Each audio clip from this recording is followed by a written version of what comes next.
check with you. What do you have first? Last night it was on recording. Okay. Welcome, Recording, no progress. welcome to the May Okay. 2026 meeting of Community Board Seven's Transportation Committee. I'm Ken Coughlin, co-chair.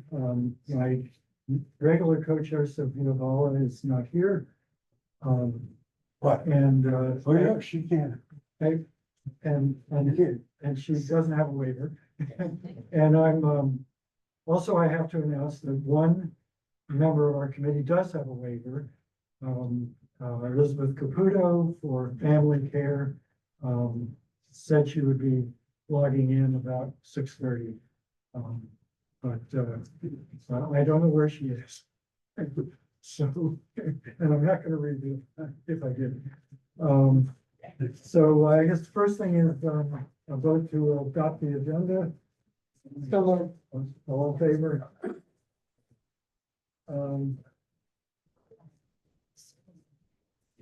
Alex, What was it? do you think we can get the guidelines,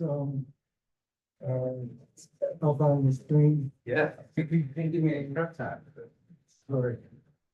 Well, we were talking about the third name. You know, this is a no parking guideline? Yeah. I think I know.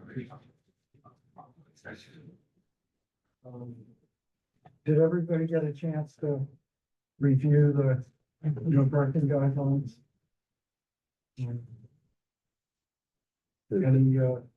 Any comments on them? Will we put them on the screen? Yeah, I'm working Oh, on okay, it. great, thanks. Thank you for sharing in advance. That was helpful.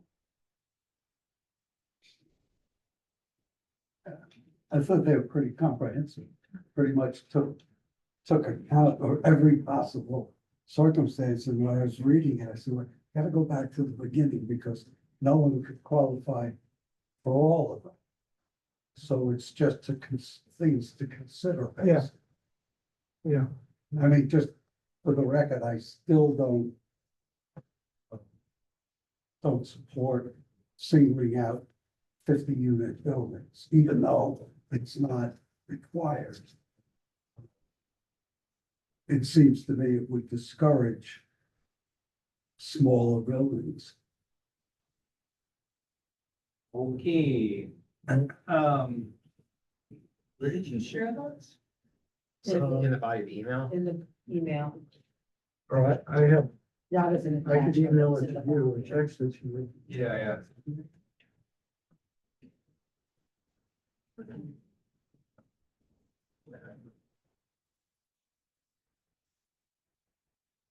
Oh, I found this. Okay. Let's say. Okay. Good. Is it? Right? Yeah, that's the latest version, okay. So. Jay has a problem with 50 units.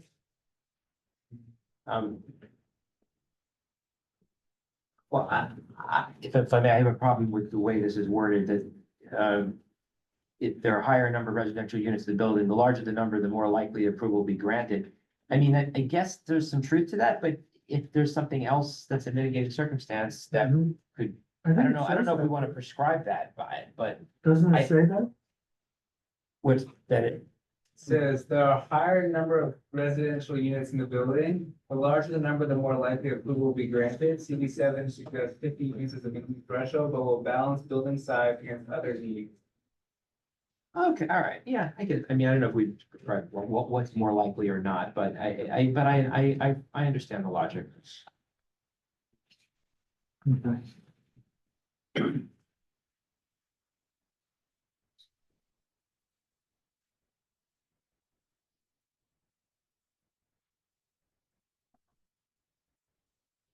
I really think it's unnecessary. I Just mean, with saying. all these other guidelines, if you will, or whatever you want, items to be considered. Mhm. I don't, I think the 50 unit suggestion is unnecessary. And again, it could act to discourage a small building with an unusual number of elderly people or disabled people. So I just don't think we need it. I have no opposition to removing it. I don't feel so strong either way, but I think Jay has a, a point. I don't know if there's, if it's 45 units, like, or maybe it's 20 units and there's a really good justification for it. I mean, it's really these other factors Yeah. that are, assuming we support this, that will determine the result. So. it Yeah, actually, seems in- surplus. Next month, we're supposed to have a request from a smaller building. Well, Well, we have a, tonight, yeah. And this building is, We can do that when anything comes up. I don't see the need for this at all. for what? For number 4, It's, Yeah, so you agree? I mean, the higher the need, First. the more likely we'd grant it, but it's not based on any number of units. yeah. We all agree with you. Yeah. so Okay, friendly amendment. take out number Yeah. 4. Yep. Okay. He's just surprised. Right? Yeah, that's Try fair to- point. Try to pretend that it's gone. So. Well, there was one question, it was just, there was a term that was used, I guess references. There was more than 4, right? Which when you scroll down, Oh, I yeah, think it was something at DOT, they called it. I read it earlier, Quality of life. sorry. You. Mentioned that DOT is. Yeah, it was like a quality of maybe life, maybe it was the other way. It's like right at the beginning. There, quality of number life 2, issue. is that what Property are generally, is that the one? no, I thought there was a term about density of an area or something. Well, that's that's the like. first yeah, high density number one. Is it high density? The No, R6 to an R6 R10 district. maybe. I know, everyone else keeps talking if I see it, I guess, maybe I'm imagining. What? There was a previous version. Maybe it was the previous version, it Right. just referenced something in DOT, I didn't know what, it didn't seem like it was a big issue, but it just referenced something, it wasn't defined what the reference was. Oh, the request must invoke a quality of life issue, that's a. Yeah, yes. There yeah, you go. What is I okay, that relates to the one that's coming in June. okay, It's a building that really wants a, parking space in front, but they happen to be on the same block as the city bike station. And we were led to believe by, I don't know whether Colleen, are you here? I don't think so. Okay. By Colleen, that was a no-go for DOT. But it turned out that they had already run this by DOT, the people in the building. And DOT was fine with it, and they just said, you need community board approval, and then essentially, I guess. they Doesn't go- number 2 require? Oh, is that 77th Street? So, Encompass that? so, we had, Sophie and I did, the whole committee had previously thought that you just like a fire hydrant, you couldn't have a parking space where you had a city bike. But then Colleen told me that this, if it involves a quality of life issue, okay. which this building does, but I don't know how they define quality of life. Well, it says in there as defined. Yeah. It's defined by As the use. defined by, and I was gonna ask you, is there That's some definition, a list or a rule? Not that I know Colleen of, should be but. able to get that for but- us. Well, yeah. Well, Maybe then, Colleen can enlighten us. but- Yeah. yeah, because if there's not a set list of quality of life issues, then we would have to, in advance, really have DOT tell us whether they define Yeah, whatever that is. but basically what's happening is DOT looks at these things before they come to us. And if it's a quality of life issue like there was here, and they'll pass it on to us. Well, then you, again, can, if they've informed, number 2, where it says they've informed DOT, and DOT does not foresee an issue, Mhm. if there is no quality of life Yeah. issue that, Three. so if it clears number two, you really don't. That's, need yeah, you number don't need three. the second sentence. You of don't three. need a number three. Okay, well, DOT defines, Excuse me, you need the part of DO number three that refers to the city bike docking station. But you don't need the part that says quality of life issue. well, but there's not an absolute prescription against having a request on a same block as a city bike docking station. So, Well, if it says if there is a city bike docking station, then there must be a quality of life. Would it, Which implies that if there's a city bike docking station, no quality of life issue, yeah, you can't have it. right. but But would why it, do you want to remove it? No, the part about DOT defining the quality of life issue is unnecessary because of number two. Which is Yeah. DOT does not foresee an issue. I think it's even more unnecessary when you read the definition. Oh. I think it's really vague and not, Well, You I found just the don't want, definition? I did. I just don't want Oh. anybody to be reading this and saying, oh, we have a city bike docking station, so therefore we're not gonna apply. wouldn't number two, if it says, and DOT does not foresee an issue in fulfilling the request, wouldn't the implication be that all it is past the muster of everything in number three?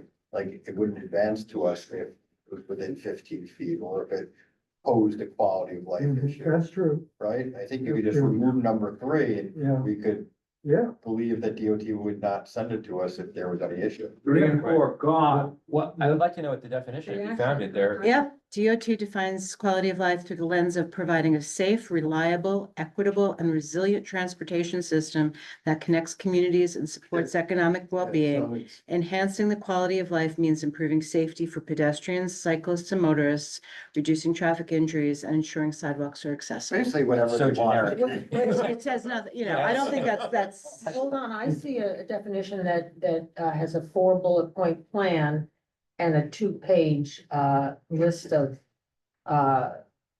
requirements, streetscape and aesthetic. The Gemini overview. That's just Google AI. Yeah. It's very- No, here it is, here it Well, is. it says What three is it? This is the aspects. Department of Transportation, right here. Now, it may change under Mondan, but this is the department, based on the Department of Transportation, 4 point plan. And then, yes, of course, it's drawing out of that, streetscapes and aesthetics, pedestrian plazas, street calming, sustainable travel. And that comes out of these 4 points here. I can That's see like them, mission I statement. can see them right here, right Yeah. here, 1, I'm 2, just going back to 3, my 4. point, is I feel like you could list out, there's a million things, I feel like number three, just leaving it in is really complicated. There's Yes. a lot of different variations of So, what it could be, but if you just Doesn't- have two and it says like. Cover everything, Yeah. yeah, if they don't see an issue for some reason, putting a loading zone where within 15 feet of a hydrant, why would we mhm. necessarily have a problem with it? Well, we may, because We we're, may or may we're not. on the but ground, like, and But we they don't. we may know If they better. don't, we Yeah. shouldn't say, well, we won't hear it. If they say it's okay to be within Right. 10 feet, we should at least hear it. We shouldn't be precluded from hearing it. So I think You're if saying we're DOT, limiting ourselves more than. we yes, need if to. DOT gives the green light saying this is fine, we should at least hear it. We shouldn't say, you DOT may think But it's there- fine. There's just the issue of somebody's presumably gonna come to our website, and because they're gonna say, oh, I want a no parking zone. So they're gonna come to our website, they're gonna see these guidelines. And they haven't gone to DOT yet, Hmm. so they may, it may be within 10 feet of a fire hydrant. Mhm. So shouldn't we list that? I don't know, So that they don't waste DOT's time. Okay, but first of all, if we're talking about distance from a fire hydrant, it's really the fire department that should But decide. DOT, just an advice. Implements it. implements Yeah. this idea. And the NYPD tickets for. I'm not worried about the Or the DOT. MTA with a subway entrance. Our job is not to act as a I- screening system for the DOT. If people want to apply, let them apply. And if for some reason the DOT says green light, we should hear it. Yeah, Someone but has a there are, raised there are hand. certain hard and fast things like the fire hydrant. Really? And I just, Yeah, the DOT, no way, no no how. way. Cause I think it's we a should- fire rule. I think we should strike 3 and 4. You also have, you have a public member who wants to speak Yeah. up, you want to call them online. Oh. Yeah, someone raised their hand I on see a that. couple raising. Yeah, I think 3 and 4. So do I. Okay. All right, we'll strike three. If you parse this down to its essence, what it really ends up in is what we've always done, which is a case by case basis Yeah, based on all of these factors that we've discussed, et cetera. But it is nice to put it down. It's also nice to have a clear signal that this policy exists, because Right. people may just not be aware. I would like to be able to link to DOT, if Colleen's not here, but it would, I'm not, I rather agree with Ken that it would be nice to give people a little more guidance. I know we don't have to do DOT's homework for them, but it would be nice if there were a way to guide people to the right place. You can do that. Yeah, I'd But like- maybe that requires a little more homework that we can't do tonight. I would like DOT to make a representation rather than us searching for it on AI or Google. DOT or Well, this Colleen. is their website, but it's. Yeah, but it could be, it's the it old could be old, website, right? yeah, Let yeah. They DOT could or do someone a just say, new this is, deal. this They is could what do we an need. memo to us and we could append it to this. Sure, Yes, that'd be We good. see the attached guidelines we got from the DOT. It's not really, it's our job to make a And restatement that of what the changes, DOT and wants. I would just say DOT changes, if someone wants to do this, they can go to the DOT Yes. place. Our job is, it's only gonna get to us if If DOT DOT says- thinks, and That's why. so that's, you know, 3 and 4 not needed. yeah. okay, SEMA has a raised hand. You want all right, Seema. I just had a quick question. I understand the street vendor rules, the citing rules for street vending is changing. And so I'm wondering how that should be taken account here. My understanding is it's going to be opened up a lot more vendors taking up a lot more of the street. Especially with, there will be changes to the street vendor Yeah. citing, and that will Yeah. have. That the current regulations are going to be loosened to allow for more street vendors. Uh-huh. My Well, guess is that, most of the clearance requirements, there's some things in it that are changing, but most of the clearance requirements are the same. There's a office of street vendor management that's gonna do more enforcement, provide more education to vendors, and there's gonna be more licenses that are issued. I think it's yet to be seen if some of the unlicensed vendors will just, get these vending licenses versus adding, new additional vendors on top. There's obviously a lot of unlicensed vending happening, so I don't know if it's going to increase. Do you think it might not actually affect the streetscape? Nah, I think it's too early to tell, but, my guess is, sorry, no, I would just say, so there may end up being more vendors that are currently vending that are unlicensed, who will just continue vending but be licensed. my guess is that the vending is not gonna be permitted on the side streets, on the residential blocks where commercial business is not allowed anyway. I mean, we have some residential entrances to buildings on the avenues, but most of them, I think, that are gonna be applying are gonna be side streets, and I don't think street vending is gonna be allowed on the side streets. Also, isn't this something the DOT Right. would take account of? So, And then we could take account of it as well if they give the green light and it comes to us. right. Do you wanna, So, do well, you wanna call the public member? Or? yeah. There's somebody online. Yeah. You can now speak, Jerry and Carol.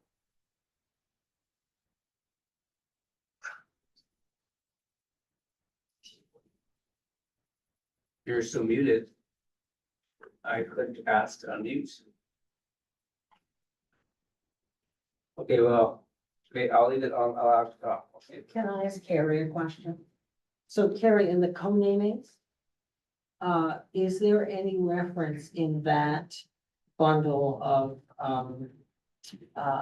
new bylaws that we passed related to co-namings to DOT policy? Any direct linking or reference to DOT policy or any consideration there? Or is it just our own assessment of what the member of the public brings to us, the applicant? It's the latter. It's just our own assessment and it's a little bit more prescriptive. It's here are the requirements, here are the things that need to be done. And it's much more of a checklist and there really only are 1 or 2 items that give us just a small amount of discretion. So it's just a concrete example. Instead of saying petition support, we have a 300 signature petition requirement within 2 blocks of the affected site, so it's very clear what is required. Excuse me, can you hear me now? Yes. Yes. Okay, I mean, we're trying to follow all this, but I mean, we're obviously focused on the building here on 74th Street and the shelter across the street and the, you know, the spaces in front of it. To me, it's very clear that by not having parking for their needs, ambulances, police, fire engines, which are regular, you know, multi times a week that are blocking traffic, number one. Number two, their food delivery truck idles at our fire hydrant, which is directly across the street for some. Hold on, sir, This is the second- are Yeah, you, sure. are you talking about the 160 West 74th? Yes, I am specifically. We haven't gotten to that yet. We're just about to, hopefully. Okay, I'm Um, sorry. All right. Just hold on. Like Yeah, why don't we call the 5 or question? 10 Chris? minutes. Yeah. Or so we're getting rid of 3 and 4. Are we Yes. ready to vote on this? Yes. Yeah. Great. Okay. All in favor of adopting these guidelines? 1, 2, 3, 4, 5, 6, 7, 8. All opposed? All abstained? Is that a raised hand? Is that? It's a raised finger. I deliberately chose this finger. Well, I can think of worse fingers. Okay, great. Thank you all very much for that. Rain's coming. Cynthia. Did I get the name right? Did I? Catherine, sorry. Yeah, great. Feel free to pull up a chair. Yeah, I think that might be easier. And then for those on Zoom, if I can be empowered Yeah. to share screen. Catherine Trapani. That was Catherine, me. I'm sorry. And you should get a message that says, become a panelist, Okay. and then say yes. Take my seat. And then Yeah, join as this panelists. is our only other official. And then feel free to hit share screen. Okay, just saying hello. Everybody, while you're waiting, don't forget to sign in. Oh, I just did. I always forget. That's a bad attendance record. Hey, we see your screen. Okay, now let's just figure out how to make you see it well. Minimize for a second. I won't let me view. Sorry, the Zoom controls are over my toolbar, so I can't actually see, so, Oh, you can. Jesus. You look up, so you're Yeah, it's on the screen if you look up. Oh, sorry. I mean, Say. Got it. We can't let go of that. It's such a no-brainer. what's that? Why is it not go? That's. It's not registering my mouse. All right. Oh, the outdoor dining. You're whispering, but everyone can hear you. Can we talk about that tomorrow night? Really struggling. No problem. You want me to- Yeah, can you help? Because this is in my way and it's not Yeah. registering my mouse on that Your one. new business. Yep. Sometimes I feel this happens to me also. And then, yeah, of course, when I'm trying to Yeah. ask your favor for something, I look dumb. Listen, so I no, this apologize happens for everybody.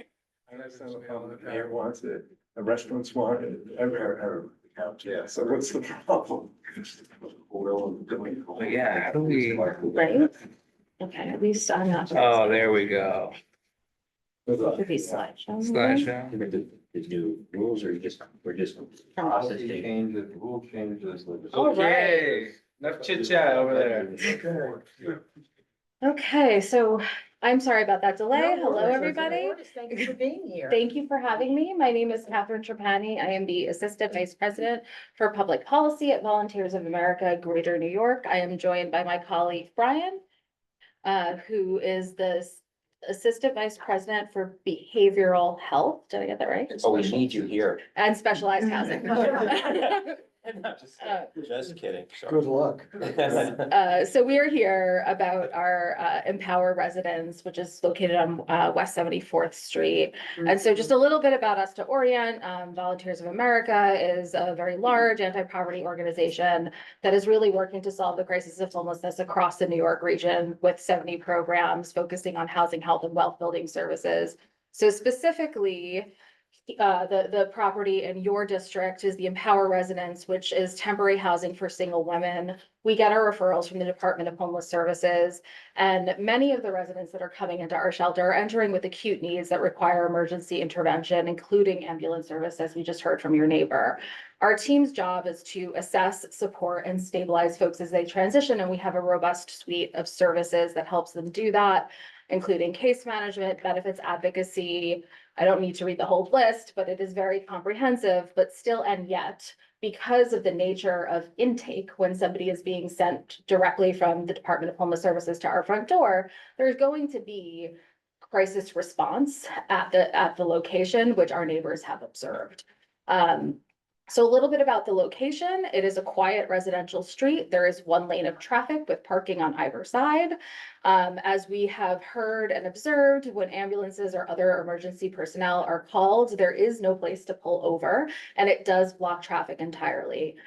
We have heard from our neighbors that people with mobility impairments that live on the street relying on accessorized or private vehicles have been hindered from passing through because of our emergency vehicles, and this is obviously a concern to them and to us. So we are very hopeful that you will consider our application to have a no parking zone. We believe that the impact on the neighbors sort of in the other direction would be minimal. This is the former Calhoun School. It used to be a no parking zone. The building is very close to transit. There's a number of trains and buses nearby so that persons who are able-bodied can certainly avail themselves to transit. And so we don't think the reduction of parking should be a material hindrance to the quality of life on the street. And if anything, I think it is certainly a net positive given the public access issues. So that's sort of the presentation of the state of play on the street. Advance, okay. So since we've opened in October 2025, just to recap, we have gotten a lot of calls from neighbors concerned about the vehicles. And so we had a formal community advisory board meeting in February, to assess, is this growing pains or is this something that's going to be an issue during our operations? And after consultation with the community advisory board, which consists of, staff from Gail Brewer's office, people that live on the street, people that work in homeless services and are concerned about the issue, I think there was a lot of consensus that we needed this no parking designation, and Councilmember Brewer wrote you a request. We were instructed on the proper protocols to file one. And so we did that by the following month and we are here. So the request is just to no parking to restore the access for emergency vehicles without bothering our neighbors so that the people at our shelter can receive the services to which they're entitled without disrupting the quality of life to other people and certainly impeding access. So that is the request. So it's pretty straightforward, I think, but certainly open to answering any questions or hearing from community members that want to add, endorse, counter, whatever. We're here because y'all asked us to be here. We just want to be helpful and good neighbors. How many spaces are you asking for? My guess would be 3 to 4. The one thing I would just add to Catherine's presentation is the word significantly in front of every challenge that we're seeing on the block. And Jerry and Carol can speak a lot more to that than I can, but. And I'll go back to the since they picture live there. of the front of the building so you can see it But really. yeah, I think it's probably like 3, I don't know if you could do halves, but certainly the full frontage of the building because we have ambulances coming up and fire and police, and sometimes if fire responds before ambulance, you have 2. And we're averaging, Carol said multiple times a week, the average is actually number of incidents we have per day is 1.21. And the number that involve EMS, NYPD response is closer to 90% of that. So we're looking at, on average, one per day. And as Jerry and Carol were pointing out, that doesn't even include deliveries and such. So it looks to me like it's two spaces, Two spaces. or two SUVs. Yeah, I was gonna say that's probably three because they're parked so generously between those two Yeah. cars, but yeah.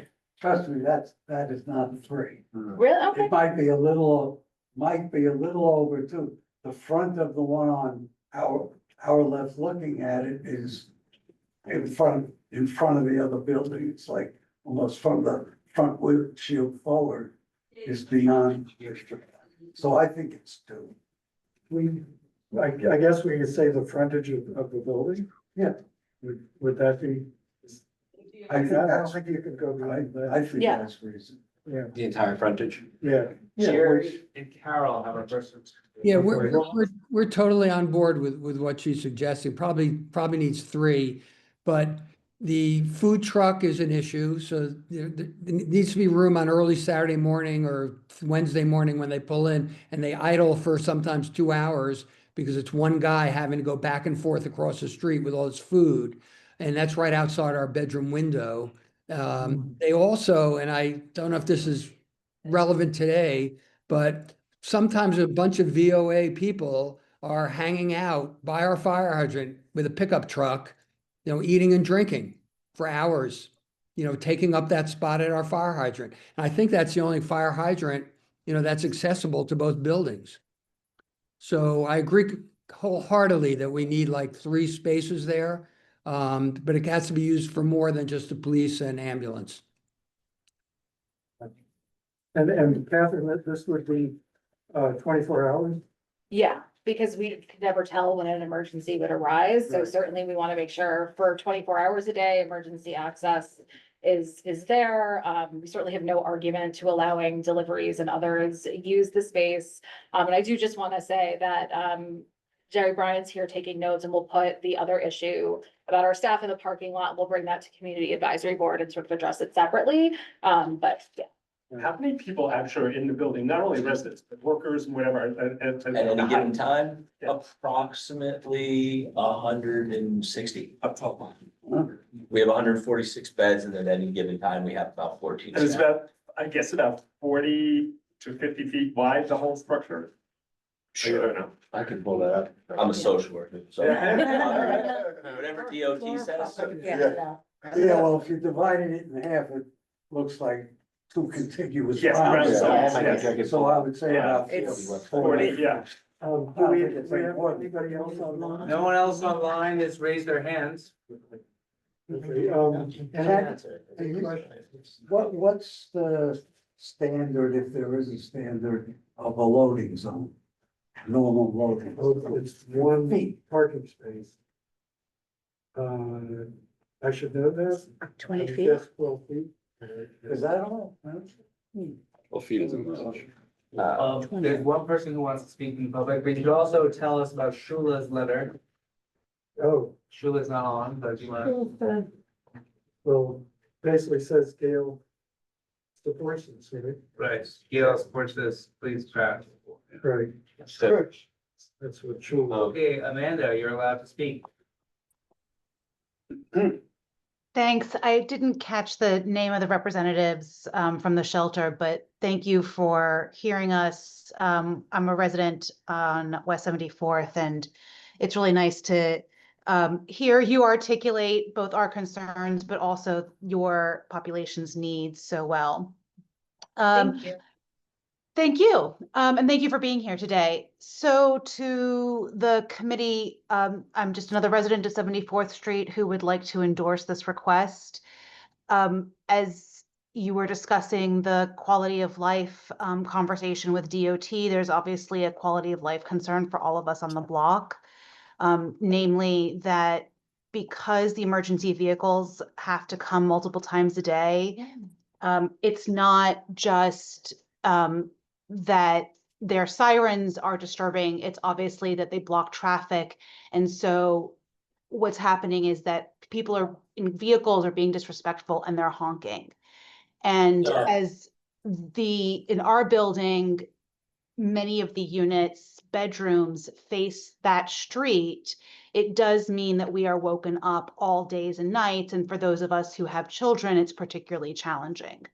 So it is becoming a quality of life issue, unfortunately, because the vehicles have nowhere to go. It's a single lane road. So thank you for considering this request. Great, It said, the gentleman on the screen mentioned the fire hydrant. Is the fire hydrant right across the street? I'm trying to remember where that started fires. Yeah. Yes, Across the line. thank you, sir. So you have that, you know, for passage, Right. emergency passage, you have, yeah. so you'd have two open areas on opposite sides of the street there. I mean, which is a good thing. If they're. Let me back up. I support this. I supported the width of the building and it creates really avenues on both sides, and if you have a hydrant on the other side as well. I think we should call the question. We don't- I'm shocked. Yeah, I know, just before he changes his Yeah. mind. All right. I know, hold it, No, hold no, it. hold no, it. I wanna- no, I have Does some anybody things. else have any questions? I'd like to speak on the Yes, matter. please. So I grew up on this block. I'm familiar with the Wow. Calhouns. I'm not, about a block away on 74th Street. And I'm not going to hold this against you, but there's a history with this community board, with this property. And With the I- Calhoun School property. well, yes, and again, respectfully, and I also am generally in support of this. I just want to say that in advance. Sure. But there are feelings that I have about stuff that was not disclosed early on. I remember at a preservation meeting when it was a landmark issue, and the developer, I don't know if it's the operator, but the developer would not disclose the use of the property, and I felt that very distasteful and not transparent. I remember it. And it really put a bad taste in my mouth. Originally, there was a call in this neighborhood for permanent residents, not a shelter. I am supportive. I want people to get their needs, and you've made a very compelling argument, but there's a little bad juju that I remember about this, and I'm not, but I understand you've made a great case, and I hear the neighbors that are supportive. So I'm really sorry to hear, but I'm glad people are getting the help they need, that you are having incidents that are over one a day, that you are calling in emergency vehicles. So you're saying that the type of emergency vehicles that show up are ambulances, police, other transport vehicles? And sometimes fire, the nature of a 911 call is sometimes it's the closest service that's available. So we might request ambulance and then they Fire department will dispatch show fire, up. right, or Because police. they have the ability. And to also just resuscitate that's the total number. Yeah. Beneath the number, that's not our staff calling 911 or emergency units every day. Sure. The clients themselves make that decision. And because our staff aren't medical, if I walked up to the staff right now and said, I'm having chest palpitations, call 911, but I look perfectly fine, they're not making that. You don't want to take a chance, of Yeah. course, and yeah. So one of the things we are doing is working with clients to decrease them calling 911 and connecting to outside. But I don't want to blow smoke up. Well, I won't finish that statement. I'm being recorded, but we're looking at the same frequency. Like, I'm not gonna tell you that intervention's gonna decrease it so much that you don't see the services there, because, this gentleman lives across the street, Jim, Carol live across the street, And then we have some other supporters that live I across the street understand. too, so. Again, people need help, they need help, and if emergency vehicles are blocking, and creating issues. And here's a food truck. What type of food truck are you talking? It's the meals that get delivered, so I just texted the staff to say, we gotta go out and help them make that quick. And they're idling. Because there are That's what I'm idling gonna find laws, out. by the way. Yeah, Well, they should be Two idle. things, shouldn't I've be been idling, texting but- with the director and I Okay. said, can we please go out and help them bring the food in? And And two, can I get a and- photo of that pickup Yes. truck? Cause I just texted my crew and I didn't think we had a pickup truck. So it may be the contractor, but if I get a photo of that, I'll stop that pickup. For those who mentioned that, please email mn07@cb.nyc. They have my email. Okay, or. so, one thing I want to be emphatic. You're calling for, this no parking zone that is for emergency vehicles. And I would like you to be on record to say this is not going to be for, I'll call civilian staff vehicles. This is only going to be for emergency vehicles. It's not going to be the employees of your organization for a non-emergency vehicle that it's suddenly they are parking here because they just are affiliated with the organization. This is for emergency vehicles only. Is that what's going to be on the signage? Yeah. 100%. And if you see us parked there, like, like those old MTA ones where they shove their vest in there and park wherever they want. Tell That, us. if you see a VOA placard in there, you take a picture, send it to me, we'll, that's not to That's be. not appropriate. If it's a no parking space, you just have to be there like, just like 5 minutes or less. You can get a quick delivery. Yeah, we'll follow Yeah. if we're Staff asking you to won't be pass a parking. rule, we're gonna follow the rule. Got it. We won't have our staff abusing the privilege. Sure, understood. Thank you. Yeah. Did you guys want 3 or 4 spaces because that's the size of the fire truck? Is that what you were Well, asking? I'm just thinking because we don't control when we call 911, if they send the Right. fire truck, then the bus after. If the fire truck comes up and pulls up and then the bus comes up and pulls up, well, we've just, Right. Yeah, the same. we haven't solved anything. So, I mean, I'll go with whatever you all think. That was my thinking. But yeah, Yeah, I mean, that makes sense to me. Like how often do you think you have a fire truck trying to park out front? Out of all the incidents I laid out, it's probably like a third of the time. What do you think? Pretty often. Yeah. Once a day or? so a third of the time, if there's one a day, is a couple times Like a every week, 3 Okay. right? So Yeah, like- 2 or 3 times a When week. you Yeah. say fire truck, are you talking about an actual fire truck or an EMT? No. No, the Emergency. actual, Big- the big actual one. big The fire actual truck. big one. That's So the it protocol. it It's the does take closest up. to- Because now they've said. They have paramedics, so if Yeah. they will respond in close proximity because they have resuscitation equipment for a medical issue that's not fire related. NYC fire trucks are 45 to 50 feet long. Yeah, so, I mean, should we say that should be the size of At least the? 50 feet. Yeah. Well, how big is the building? It looks If like it it's looks about Well, 40. it looks Well, I don't know if like, we should go by the building though. I mean, We We gotta wanna go go by the larger truck than the now. building? Well, Yeah, I do we gotta go need by the time? truck. I would not support we that. need- I do would we- not go do we- beyond the Hold footprint of the on, building. one at a time. Do we need our resolution to say how many feet or how many spots? Can we just say that we approve this and then let DOT. let DOT determine based on those specific Well, factors? Sure, I'm fine with that.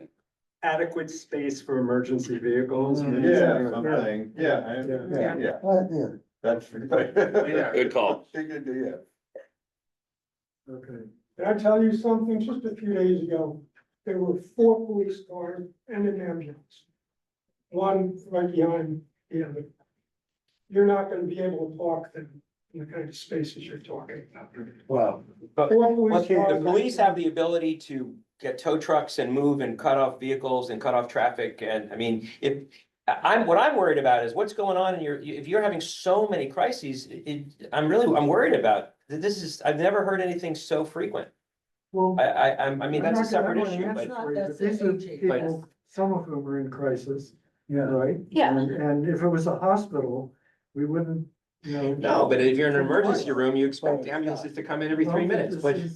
Just to answer your question, this frequency is in line with other facilities Yes. I've worked. Okay, it sounds, okay, I didn't know And that, it's- maybe I'm naive. It's quite frankly unfortunate but it's the kind of the industry standard with shelters similar size. Forgive me, It is a lot. just one question to follow up with what you said, so. Obviously, anybody who is potentially in crisis, you don't wanna take a chance and you wanna call an ambulance, right, if somebody, Yeah. but. Are you saying that there are some people that have emotional or disabilities they'll sort of unnecessarily call because they're hypochondriacal or, Yeah. so you're getting a lot of calls from inside that are, Yeah, if someone has paranoid delusions and they say someone keeps stealing their medicine or someone Right. keeps stealing their phone and they're calling 911. right, See, that's somebody that we would target clinically and say, okay, what can we do to reduce that? yeah, Right?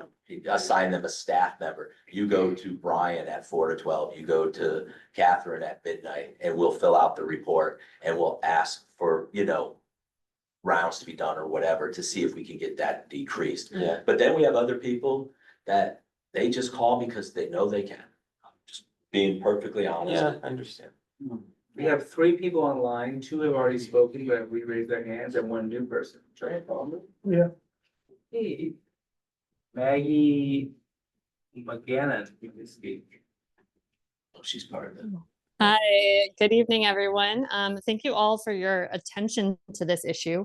I am another neighbor. I just want to note that we fully support this proposal. We fully applaud the shelter group's effort in supporting it as well. This is an excellent example of collaboration and communication, netting a good result for everybody. I hope that the committee sees it as well, as this is a win-win for everyone.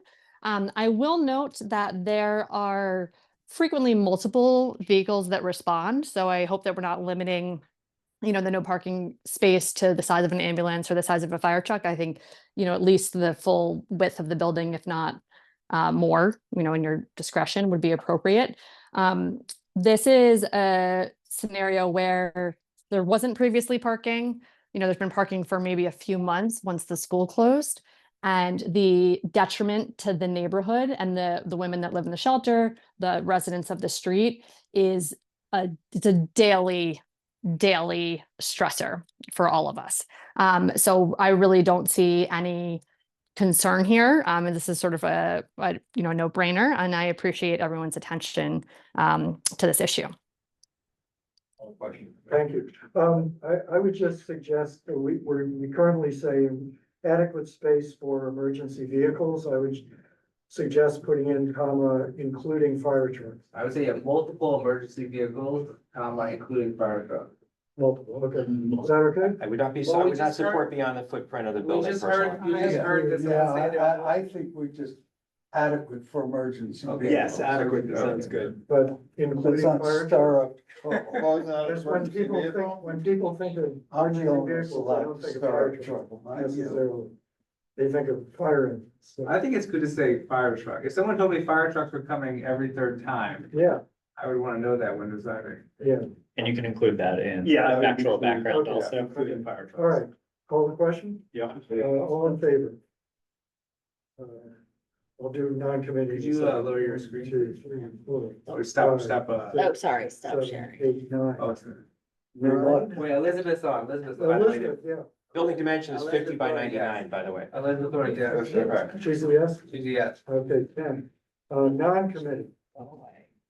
Non-committee. Oh, sorry. board members. You want it? Is Seema still on? Seema is on and she raises her hand. So 50 would cover. And I forgot to ask non-committee for the guidelines. Seema, And those cars must be do you vote for the guidelines? Seema like it. Yes, definitely. Okay, and Elizabeth, Thank did you you. vote 25 feet on the guidelines? Wasn't on. She wasn't. It's a Okay. perspective, I think. Yeah, That's well, they are fine. closer. Jay voted for it. I said reluctant. I was pushing it when I put. the Only vehicle. because of fire. Oh. I was happy with the general one. Thank you very much for coming. Thank you for Yeah. having me. Thank you. Thank you for your support. Good luck. I know it's a challenge for all of you, so we really appreciate it. Want people to be well and safe and happy. And our next community advisory report is next Thursday, 6 PM on Zoom. If anyone wants to attend, please send me an email. That was a question I was gonna ask you. Why isn't a member of CB7 part of your CAB? They are. They were at the last meeting. Who is our designated representative on the CAB? I will send it to you because Okay. it was in the attendance last time, because they're the ones that helped me get to you guys. So that's why I know Member of it's Community true. Board 7 is part of Yes. this CAB? Do we Yeah. you know that? I don't know. Yes, I believe their name is, I can't remember, but. That's what I remembered. All right, well, that's good to know. I will follow up. I hope they're because not They were the watching. ones that, if they're watching, I'm so sorry. I know you're very useful. Okay, we should know who our- Yeah, Okay, thank you. but they're welcome. Any, Tear like, rolling if you want to come, like, people, it's what, it's open. It's a community. And we have thing. We updates wanna on do a good garbage job. delivery next time, smoke area in the back. Yes. All right. We have lots of updates. Thanks a lot. Thank you Thanks, very guys. Appreciate much. all of you. Thank you. Thank you. And before I forget, I want to thank Alex for volunteering to run tech. Oh, yes. We have a couple of items of new business. Which will take about 2 hours. I have one as well. Okay,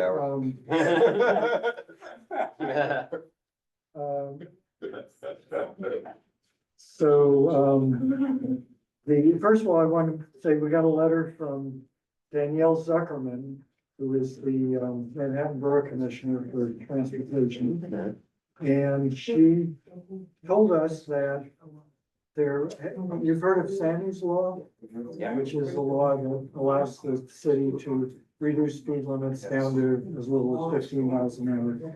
And the Mamdani administration is rolling out, implementing Sammy's Law right now, piece by piece, in front of schools. Where they are lowering the speed limits to 15 miles an hour. And this letter was about 3 locations in our district where they're doing that. And we have 60 days notice to comment, so it hasn't been implemented yet. The comment is due, I think it's June 3rd. June 3rd. June 3rd, yeah, because we only, it was, actually, I think it's June 5th. So it's Freedom Place, between 61st and 62nd, which is for the collegiate school. And then 61st Street between Riverside Boulevard and West End Avenue, which is also for collegiate. And 81st between West End Avenue and Riverside Drive, which is for Calhoun. Private schools. Private schools, right. Yeah. What about the public schools? And it's actually, it is June 3rd, because we have the technology, so. You have any Question, Yeah. And why are they doing that? when they do that, are they putting up signage in advance? Yeah. Says school zone 15 miles. Yeah. I just have a question. Does it, Adequate point. does it automatically happen for public schools? Is that why we're Oh, not? that's a good I question. don't know, the school across from me has it. Yeah, I thought, You may- and I could easily be wrong on this, that it automatically was for public schools and this is the private schools trying to catch up. I would hope that would. Yeah. It's a strange choice. Actually, catch up was a mixed metaphor there, but. Yeah. 178th Street, which is PS 87, my alma mater. Is that a zone? That's an elementary school. I don't. Well, I think it is. All applied, yeah. Sophia would know, she lives on the. Well, should we ask? Yes, I will, it's a good. Yeah, we should. I mean, there's obviously should be signage warning people in advance that they're approaching a school zone. But I'll also ask whether public schools are. doing it. Yeah. Automatic. I think the answer is yes. Makes sense. But if we don't weigh in on this now, we've lost our chance. On these 3 particular ones. I'll make a motion for this. Well, it's not a resolution. Oh, okay. I don't think. I don't think we can do that. It's just. You can We respond, feel. you have to respond to the letter, right? You're on the line. We didn't have to. respond. Oh, okay. All right, we don't need a resolution. We don't need a resolution. Okay, They're just giving us due warning. real slow. So, Sorry. so then the other thing was, regarding, secondary street names. We had a couple of questions, that, basically in our, guidelines. Or are not guidelines, they're more prescriptions for what people need to do to get secondary street names. We say, for the petition, you must have 300 signatures of, residents of the block, or businesses. And that's all it says. It doesn't define businesses. And so we got a question from the Kaufman Center, which is going to be coming to us. They're at 67th and Broadway. Yeah, but you're Broadway. Yeah. Yeah, Broadway and Amsterdam, right? Closer to Um, Amsterdam. Okay, yeah. And they were asking, can their employees sign the petition? I mean, they are a business. Well, I thought the business was like an entity Right, that would sign and not the employees. that's, Yeah, no. That's the short answer. Yeah. It's when other community boards, I think, have provisions like that, we're thinking mom and pop shop, we're thinking the bodega guy who owns it and the people who you know, something like that, and it would be, I think, one for the business. Right. It wouldn't be, you know, Everybody working. right, this isn't, you know, this isn't, if you just have 300 people in your building that you employ, all of whom support this, while the rest of while you have not engaged with the community, that would not be, vindicating the spirit of that requirement. Okay. But if they live within 2 blocks, of course. So the Kaufman Center could have Yeah. one letter of support. Yes. Right. And there are employees who live Or anybody Within in two that, blocks, within exactly. 2 blocks, you Yeah. know. within 2 blocks. And we can always weight that in favor of the applicant. If we see a major entity on the street that's signed on, that could count more than an individual signature. Elizabeth has her hand raised. Elizabeth, yes. Yeah, I actually was the person who brought this to the attention of the board office and asked it that the applicant had approached me a while back and I directed them to the website and some of the information was there, some of it wasn't, but they I think their concern or their question is about businesses that are nearby.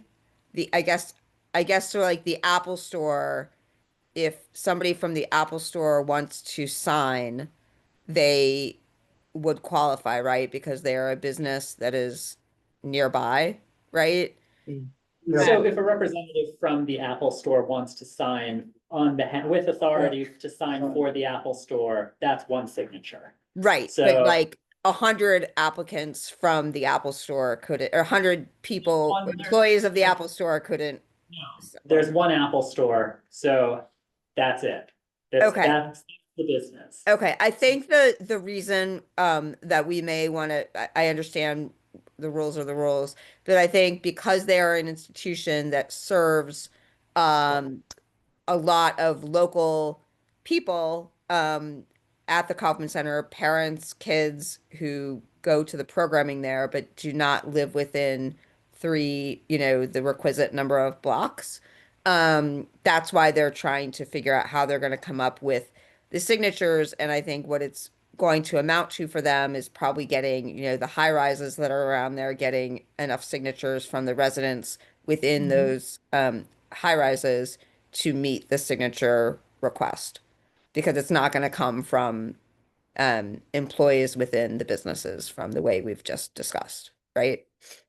Yeah, Well, and I think that's what the outcome should be. Yeah. They should go to their neighbors and ask, do you want the street that you live on to be named after the Kaufman Center? And if Right. the answer is yes, they'll get the signatures on the petition. But that's the community whose support we're looking for, and that's the community we'd want them Right. to No, engage. I totally agree with that. I just think again, if their question was more about if these businesses are actually like, could the people within the businesses, again, the question's been answered, but I think the context was a little unclear and I'm glad that it's spelled out now. So thank you.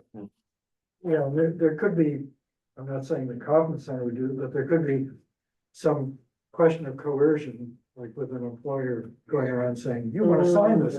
Yeah, I don't think that was what they were planning to do. Okay, all right.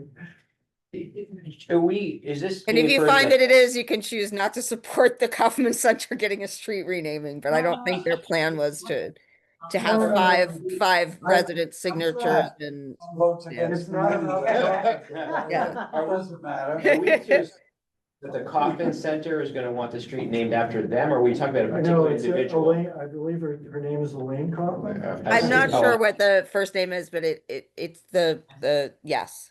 No, that'd be an individual. The one thing that Elizabeth brought up is that, we have these guidelines or prescription, I think you mentioned, of the 300 signatures within 2 blocks.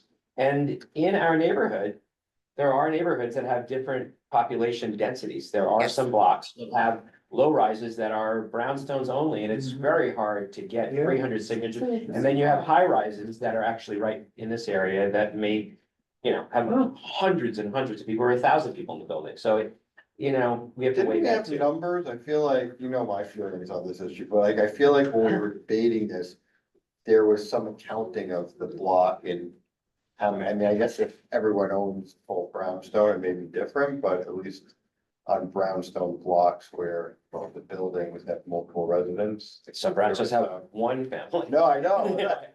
Yeah. And more increasingly. Yeah. I think we Yeah. debated it, but this is what's currently in the. Yeah. description. That's Yeah, cool. and it's actually interesting because the street renaming that we approved last month for Cecile Richards, I believe that's a brownstone block, and they met all of this. Like, it seems like there was no issue with the number of signatures. So it's yeah, I mean, it's an interesting phenomenon, but it seems like what we've put in place seems to probably work. So And we do have the right to waive a requirement. Right, exactly. So right, exactly. And we've done so. Yes. Yeah. We have a person online. On this question? Yeah. Okay. Okay, keep going. Rob Thomas, you're allowed to speak. Hello. Hello, Wow. hi, thanks for the opportunity. I have two questions. This is about the school zone speed limit that was brought up. I'm just trying to understand how do we define, how is a school zone defined? Is it the immediate vicinity of a school entrance? Is it 1,000 feet, both directions from this, all directions from the school? What percent, if so, right, what percent of the Upper West Side neighborhood would qualify as a school zone? Mhm. And my sorry, go ahead. I don't know the answer to that. That would be a question for our DOT representative. I believe it would not be 1,000 feet. I mean, they have different definitions. I think speed cameras, there's a definition of what the vicinity of a school is. I think in this case, it's the block outside the entrance of the school. So presumably the school has only one entrance, and it's the block and where that entrance is. Thank you. And the second question I had was, I read there was, or I heard it in the news, there's a new bill that's coming into law called the Super Speeders Bill. I'm trying to understand if there could be an impact on drivers. I drive in the city. I've never had a traffic ticket, knock on wood, but if someone were to drive at 16 miles an hour or 20 miles an hour near a school zone, once this law comes into place, would that, qualify them as a super speeder? That's a number of offenses. Yeah, I think Yeah, so. it's a number, but what he's concerned about is if it's actually 6 miles an hour over the speed Yeah, limit. So you'd have to go 21 miles an There's a hour grace period. repeatedly. I think it's 16 times within a year.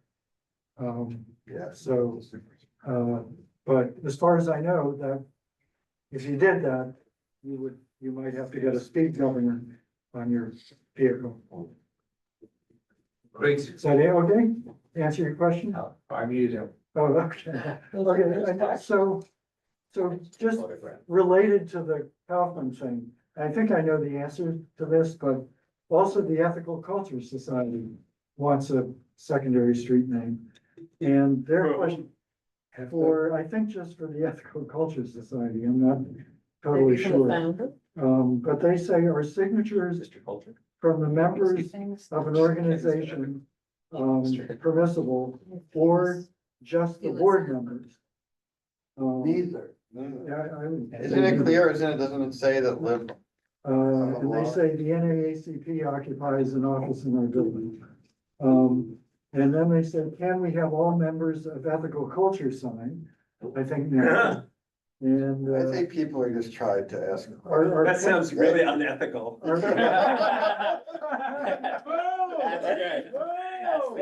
hope they're watching.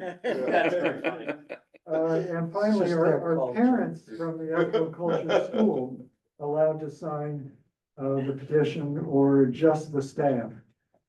One person. Neither, there's, One person for the whole entity, right? yes. Some people can speak on the matter, but we don't want to have. Yeah, you're entitled to give it more weight if you see a huge institution on the block has ones of 300 signatures. Yeah, I mean, of course, the thing is, they're gonna see 300 signatures and they're gonna think, well, if we can only get 100, We're not even There's a gonna try. massive apartment building on that block.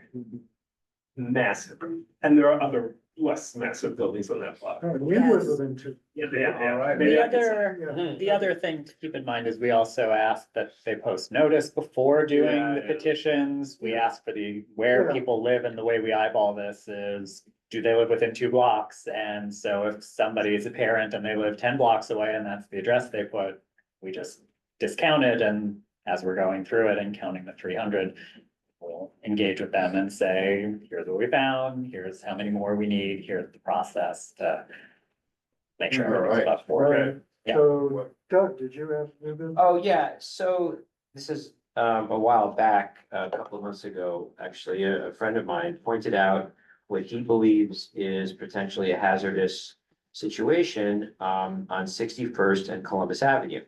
And I just sent a picture to Alex, I don't know if we can pull it up, but what he said was, and I'm sorry, I had mentioned it, this is going on a while ago, to Danielle and Colleen at one of the town halls. So what one of the constituents brought to my attention was there is no dedicated bike traffic signal at the intersection of 61st and Columbus, so it is unclear whether or not as you bike southbound, if you have the right of way, that coupled with the fact that a lot of cars are anxious to turn that left, make that left turn to get out of the congestion zone, because it's the last block of the congestion. Oh, there it is. My aunt's block. Yeah, so I've been told that a friend of mine who is rides very often, that this is really precarious. I sent this to Colleen and Danielle, and we said that maybe we just bring it up.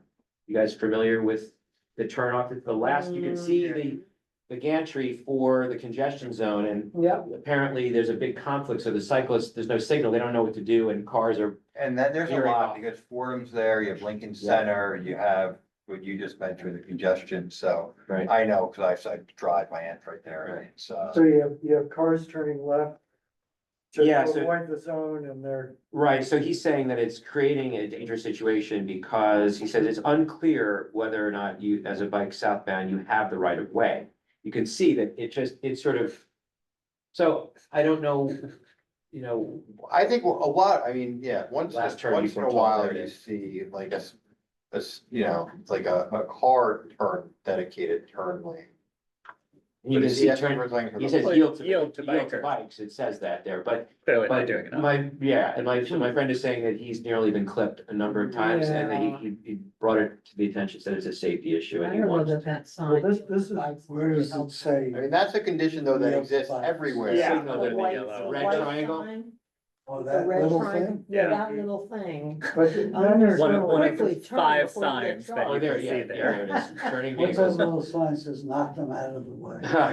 That's the last turn before I 12, mean, they have two big yellow signs warning you to turn so you don't get charged. right? And the white sign barely warns you not to clip the Oh, bike. that Yeah. says yield. It Yes, yield does, to but you cyclists, barely yeah. see it. But But I'm, the signage but I also don't know, turns right into in the this bike lane. group, I did mention it, Colleen has seen this, and Danielle saw it too, Yeah. so I don't know what would be a remedy, Well, but, I'll tell you what a remedy. okay, This is what's called a mixing zone. yeah. Mhm. And where cars mix with Right. bikes, guess who loses? Right. If you go to, Pay money. for instance, Amsterdam Avenue and I think 85th Street, they have actually concrete all the way out. Mhm. So a car has to make almost a right angle left turn. Mhm. So they can't cut the corner, Mhm. they can't make a snap decision, oh my God, I'm about to get me, and, It's on 70th So- and Columbus as well. okay, right, Yep. right. So they put like a concrete They out. have a buffer. Got it, They have yeah, a a buffer. buffer, got it. So we could call for that. Mhm. I don't know whether, Laura, do you have any? No, I think that's exactly right. You Is need this something it? to Is keep the this it? cars from clipping the bike lane. Right. Like that, Ken? Yeah. Yeah. That's it, That would be the prescription Yeah. that's right, yeah. okay, well, So maybe we want to do a resolution asking for that? Certainly right Sure. at the bottom of the congestion, knowing he's, Yeah. you need this. you get a lot of nervous people trying to avoid that toll and again, a friend of mine who says that he's been nearly clipped so many times, and he said, please, can you bring this to the board's attention? Where would they place it, because if you see, it's different, so the car is pulling where those three triangles are. It would be Right. right where the triangle. So then that would slow, that, I mean, that would seem to be to slow down traffic, because what happened when you're going to make a left, you veer to the left into right where we're saying you would put that concrete structure. So people would have to slow down. It would just. Well, the cars would just have to go further out and then. Yeah, and the ones behind it. Now, the Sharp ones that are triangle. going, what I'm saying is the ones that are going straight, there's 2 or 3 lanes. They Yeah. just continue to go. Yeah. That one where that yellow cab is right there would have to basically stop, and we'd be backing up traffic. And then you'd be pushing people, cars to go into the lane to the right. I'm extremely familiar with this intersection for 2 reasons. One, when I use City Bike to go to NYU 3 times a week, I go through that intersection, and I also use it in a car. A lot of Columbus Avenue, I've been a big advocate for loading zones, gets all clogged up. That is one part of Columbus Avenue that doesn't tend to get clogged up. Further down the Hell's Kitchen, it gets clogged up, and the high 60s, it gets clogged up. So I don't think that's really an issue, and maybe I'm undermining the thing here. I've never felt unsafe on a bike in that intersection, but I guess maybe I'm just naive. Oblivious. Yeah. I think this structure, you lose the turning lane if you put. Yeah, but that concrete there, you- particular part of Columbus doesn't seem to be that congested. It's further south and further north that our horror shows. I make I would, if I could just chime in for a second. I'm sorry, I had my hand raised, so I can wait. I just didn't know if Go ahead. Yeah, go ahead. wanted to raise my hand. Howard, I take your point. I was actually going to mention the traffic that's coming through the bow tie through Columbus. As a Columbus Avenue person too, I've noticed a lot of congestion, and I believe there is more, at least automotive congestion, because you can't make a left turn to go down Broadway in a car. So you're going down to 61st Street and turning left. If you're in a taxi or anything else from Columbus, you're going through the bow tie, down what is then, the other part of Columbus, and turning left on 61st Street rather than going down Broadway. So I've noticed vehicular traffic being a huge nightmare at that pinch point. And I'm not a cyclist in that sense that you are, but I think also there would seem to be, aren't most cyclists going down Columbus? Like they're going through the bow tie and going down Columbus and then straight through. So I just feel like it's pretty dangerous. I'm all in favor of additional safety, but they're not going through the bow tie. They're going south of what is essentially 9th Avenue. No, I know, but I'm saying more cars are going down 9th Avenue during that stretch between, like, say 64th and 61st, because they can't go down Broadway through Dante, where Dante Park is. They're going straight down Columbus / 9th Avenue between parallel to Lincoln Center, and then going down. So there's more cars. So I see a lot of congestion there, a lot of vehicle congestion, and I think this proposed solution makes sense, and I would support a resolution.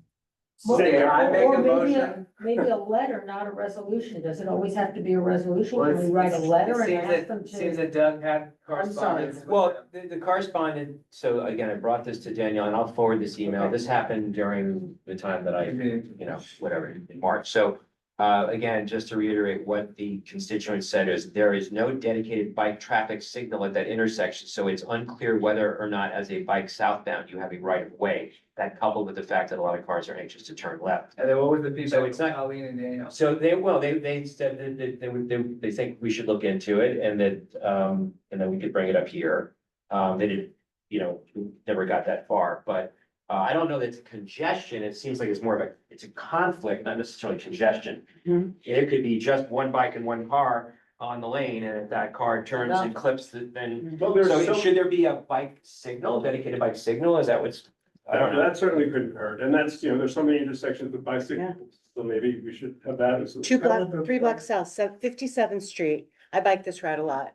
South on Columbus, when you're going across 57th Street, there is a lot of cars are going 57th down Columbus, making a left on 57th. There is the bike you are stopped because of the traffic going left. Mhm. So whatever the signals at 57th and Columbus are very clear. Mhm. I And would, you're in the I'd zone at say- that point, it's but yeah, same zone, same condition, but well, different, you're not at the, well, You're you're not in the the zone at congestion. 57th, So why don't we 61st, just you're call not. for a- Okay, I'm Signal- gonna- signals. Yeah, may I make a motion that we ask DOT to investigate this intersection Yes. and create a solution that improves safety for all. there you go. Does anyone Second. disagree with Well, that? for Second. cyclists. Because Okay. nobody's complaining, I mean, the drivers aren't complaining. But I thought if I throw that in there, maybe I'll pick up a few bucks. Jay, Second. this is, Okay, all right. But So- I'm sorry to be difficult, what are we, we're gonna ask them how?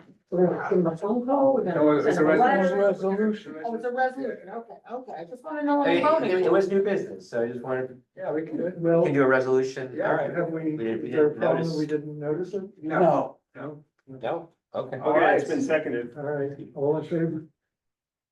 Wow. Right. Safety. They can still go after, they can go after, they can still go after them, it's just a little further up. That's every, non-committed. All in favor? No. Seema, are you still with us? Oh, she gone? Yes, I'm in favor. Yes. Vote yes, okay. Okay. Elizabeth had a new business item, I think. You're Yeah. on, Elizabeth. Yes, hi, guys. Sorry, I can't be there, in person. I had a, family thing and also, travel. So, okay. My quick thing was in advance of the June meeting, where the vote is going to be taken on 72nd Street. I did not know if it was worth us spending a minute discussing how that was going to proceed and what we expect to be probably a pretty large crowd. I don't know if that's something worth discussing tonight. And then the second was, you had seen it circulated, but I have been working with the mayor of Austin, Texas, former mayor Steve Adler, for a number of years in my professional capacity. And he wrote, I may have mentioned this at a recent meeting, but he wrote an op-ed about autonomous vehicles in New York City. So a lot of people were asking, why is it relevant that the mayor of Austin might speak at one of our meetings? That's the reason. He wrote a really good op-ed about what to look out for. And as we've discussed in previous transportation meetings, you know, there was testing that was being done on the Upper West Side. So there is a relevance, and he has some really good ideas and suggestions. He's really excited about the chance to speak. He could not do it on short notice for this month.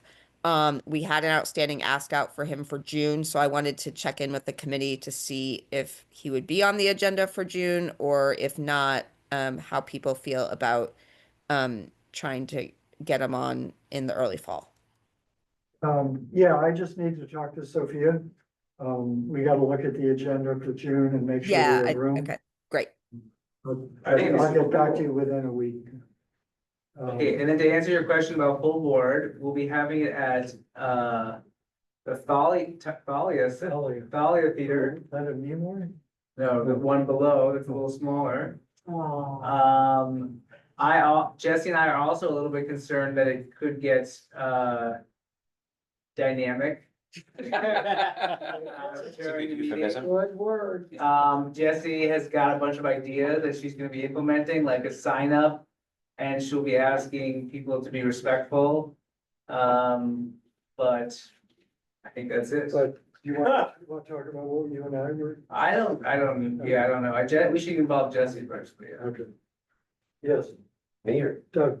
Well, Oh, I'm sorry. Where's your So- hand I, up? Jim? I, No, go ahead, I Jen. was good, I'm happy to wait, go ahead, Jen. No, I had heard rumblings that the DOT was gonna sort of slow down a little bit, do some research, and so do we know if they're going to present any modifications to the plan based on the feedback they've already gotten? Because I did, and I don't want to put her on the spot, but I did speak to Colleen and You can't put her on the spot. well, no, but I'm just saying, it's not So official, go but right ahead. my understanding is that all of the input that's been, you know, and there was rallies and lots of people that were been discussing it, that they're going to be taking this all into consideration, and that like, if we're voting for something or against something, maybe it's gonna change. So is the Prematurely. DOT Yeah. So as I understand it, so we also, Gail has been sending people our way, an email, calling, taking our survey, so we're gonna put all that together and share to you guys about what the different feedback has been,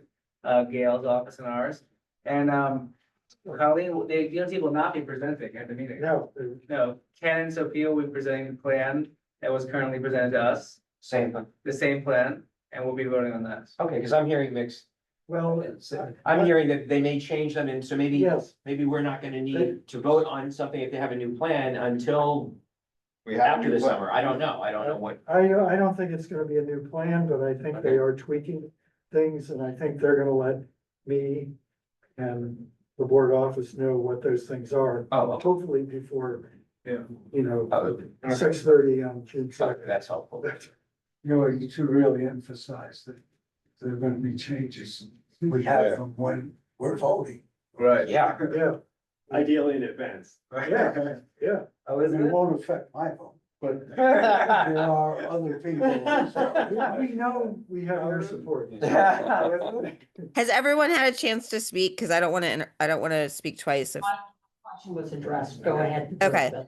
Yeah, Thank no, you. I just wanted to make sure because it is getting so much attention that, you know, we're organized in how this gets presented. It sounds like we're doing that. Ken and Sophia, I don't know if based on some of the comments that came out of last month's committee meeting, if anything will be incorporated into as a sort of potential friendly amendment to get people more assuaged or sort of comfortable with the resolution, if any of those items are going to be taken into consideration by you two, or if the plan as of now is to have it just go as is. I mean, I'm speaking as somebody who had thought about a couple things that might be friendly amendments that could help with its potential passage, but I don't want it to cause like a disruption, like have the meeting like break down even further, I guess. So, I think if anybody, if you have things that you think might be friendly amendments, why don't you send them to us? Yeah. okay, And, To the whole committee, that'd be great. and, Okay. and, you know, we can first decide, are they really friendly? And, sure, of course. I'm conscious of like the meeting management on June 2nd and want to try to get No, in front of we- anything we can. Better to have this in advance so Good that we idea, can be good prepared. idea. Right? So is anything else? Any new? At some point, we should get Liv to come. We've been saying that Yeah, I since know. I started being co-chair of this committee. For city bike. Yeah, yeah. There are a lot of issues that we should be If addressing. anybody has. A lot. Maybe we can get their lobbyists to come. Because Anyone from- they ain't showing. We've tried for a long time, haven't we? Yes. I know one of the higher ups there and I haven't been successful. Yeah. But I will keep working on it. So is that it? That's it. Motion for Thank you. adjournment.